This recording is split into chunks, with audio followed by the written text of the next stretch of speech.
नमस्कार दोस्तों, आप सभी का मेरे YouTube चैनल सक्सेस विद ओम में हार्दिक स्वागत है।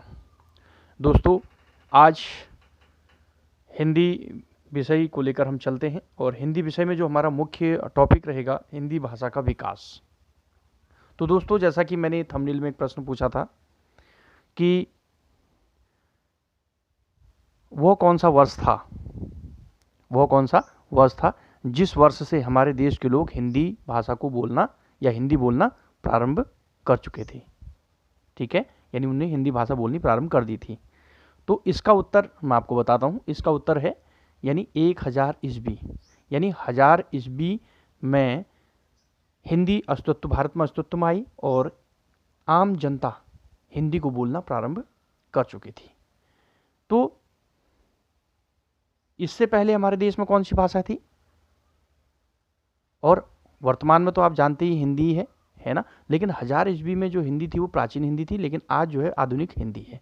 तो फ्रेंड्स, चलते हैं वीडियो में आगे की ओर। लेकिन चलने से पूर्व मैं आपसे एक रिक्वेस्ट करना चाहूँगा कि फ्रेंड्स वीडियो को पूरा देखें ताकि आपको टॉपिक समझ में आए। ठीक है, चलते हैं फ्रेंड्स। हिंदी भाषा का विकास। तो उसमें सबसे पहले देखिए भाषा परिवार। कुछ एक आध पॉइंट्स इंपॉर्टेंट हैं, वो आप देख लीजिएगा। भाषा परिवार के आधार पर हिंदी भारोपी परिवार की भाषा है। कभी कभी पूछ लेते हैं एग्जाम में। दूसरा पॉइंट है, भारत में 4 भाषा परिवार मिलते हैं। कौन कौन से हैं 4?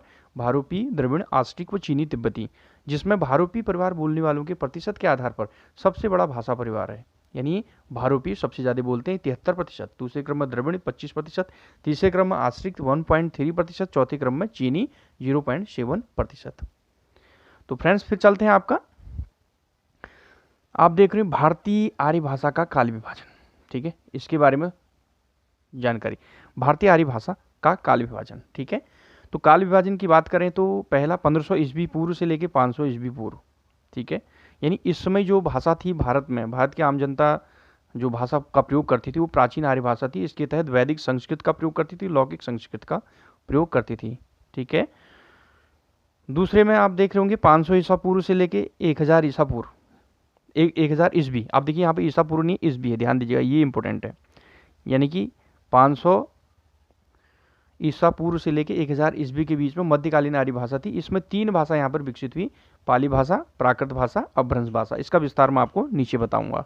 ठीक है, तीसरे नंबर पे आप देख रहे होंगे 1000 ईस्वी से अब तक। ठीक है, जो भाषा यहाँ पर रही वो आधुनिक आर्य भाषा थी। आधुनिक आर्य भाषा यानी कि हिंदी, ठीक है, और हिंदीतर। हिंदी माने हिंदीतर का अर्थ है हिंदी के इतर, हिंदी के अलावा कौन कौन सी जो स्थानीय भाषा जैसे बांग्ला, उड़िया, मराठी, मलयालम, ठीक है, कन्नड़, ठीक है, गुजराती, ये। ठीक है, अब हम जो मेन टॉपिक हमारा था उसमें आते हैं हिंदी भाषा का विकास। ठीक है, तो हिंदी भाषा का विकास कैसे हुआ यहाँ पे, उसके बारे में पूरा डिटेल में हम जानेंगे। ठीक है, तो हिंदी भाषा का अगर हम विकास की बात करें तो भारत देश में सबसे पहले कौन सी भाषा थी और फिर कौन आई और हिंदी कब आई, ये तो मैं आपको बता ही चुका हूँ। हिंदी किस वर्ष, 1000 वर्ष में आई। तो चलते हैं, भारत देश में सबसे पहले वैदिक संस्कृत भाषा थी। ठीक है, यानी कि अगर हम बात करें वैदिक सभ्यता की, वैदिक सभ्यता 2 भागों में विभाजित है, ऋग्वैदिक सभ्यता और उत्तर वैदिक सभ्यता में। तो ऋग्वैदिक सभ्यता की हम बात करें तो वो 1500 ईस्वी पूर्व से लेकर 1000 ईस्वी पूर्व तक चली। तो ऋग्वैदिक सभ्यता में वैदिक संस्कृत यानी जो आम जनता थी, आम जनमानस था, वो उस समय वैदिक संस्कृत को बोलता था, जो काफ़ी कठिन हुआ करती थी, ये सभी के समझ में नहीं आती थी। ठीक है, धीरे धीरे लोगों की मांग हुई कि यार ये थोड़ा सा कठिन भाषा है, इसको सरल होना चाहिए। तो उसके बाद क्या हुआ, 1000 ईस्वी पूर्व से लेकर 500 ईस्वी पूर्व के बीच में लौकिक संस्कृत आई। और 1000 ईस्वी पूर्व से 500 ईस्वी पूर्व के बीच का जो काल है वो उत्तर वैदिक काल है। ठीक है, उत्तर वैदिक काल में जो भाषा यहाँ पर आम जनता ने प्रयोग की वो लौकिक संस्कृत थी, जो वैदिक संस्कृत की अपेक्षा थोड़ा सा सरल थी। फिर उसके बाद जिस भाषा का यहाँ पर उद्भव हुआ वो भाषा थी आपकी पाली भाषा। 500 ईसा पूर्व से लेकर 1 ईस्वी के बीच पाली भाषा का विकास हुआ। तो पाली भाषा के विकास का श्रेय जो है महात्मा बुद्ध को जाता है। ठीक है, बौद्ध धर्म को जाता है। इन्होंने इस भाषा का व्यापक प्रचार प्रसार अपने साहित्यों में, उपदेशों में किया। ठीक है, इसके बाद जिस भाषा का यहाँ पर विकास हुआ प्राकृत भाषा थी। प्राकृत भाषा 1 ईस्वी से लेकर 500 ईस्वी के बीच रही। प्राकृत भाषा का विकास करने का श्रेय जैन धर्म को जाता है, महावीर स्वामी को जाता है। इन्होंने अपने साहित्यों में, अपने उपदेशों में प्राकृत भाषा का प्रयोग किया और इन भाषाओं का अनुसरण उस समय इनके समकालीन जो राजा थे उन्होंने भी किया था, ठीक है। जैसे पाली भाषा का जो प्रचार प्रसार आपका अशोक ने किया था, है ना।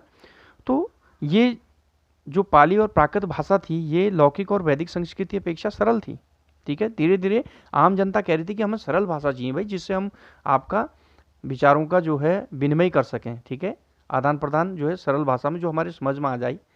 तो धीरे धीरे फिर क्या हुआ, आपका अपभ्रंश भाषा का विकास हुआ। 500 ईस्वी से लेके 1000 ईस्वी के बीच में अपभ्रंश भाषा यहाँ पर आई। अपभ्रंश भाषा इनकी अपेक्षा थोड़ा सरल भाषा थी, जो लगभग हिंदी के करीब पहुँच गई थी, ठीक है, हिंदी के करीब पहुँच गई थी। एक्चुअल में देखा जाए तो हिंदी भाषा का जो विकास या माना जाता है, यानी कि जन्म माना जाता है, वो अपभ्रंश भाषा से ही माना जाता है, ठीक है।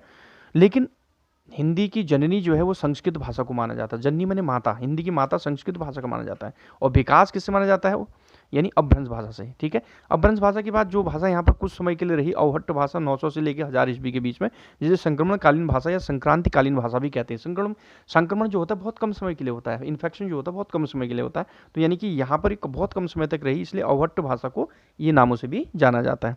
उसके बाद आपका 1000 ईस्वी में प्राचीन हिंदी, प्रारंभिक हिंदी अस्तित्व में आ गई, अर्थात हमारी आम जनता को एक ऐसी भाषा मिल गई जो बहुत सरल थी, जो बोलने में सरल थी, है ना, जिसको वो जो है विचारों के आदान प्रदान या विनिमय में यानी कि आसानी से प्रयोग कर सकते थे, समझ सकते थे। उसका नाम था प्राचीन हिंदी या प्रारंभिक हिंदी। अर्थात हमारे देश के जो निवासी थे 1000 ईस्वी में हिंदी बोलना उनने प्रारंभ कर दिया, और धीरे धीरे आज जो है आधुनिक हिंदी आ चुकी है।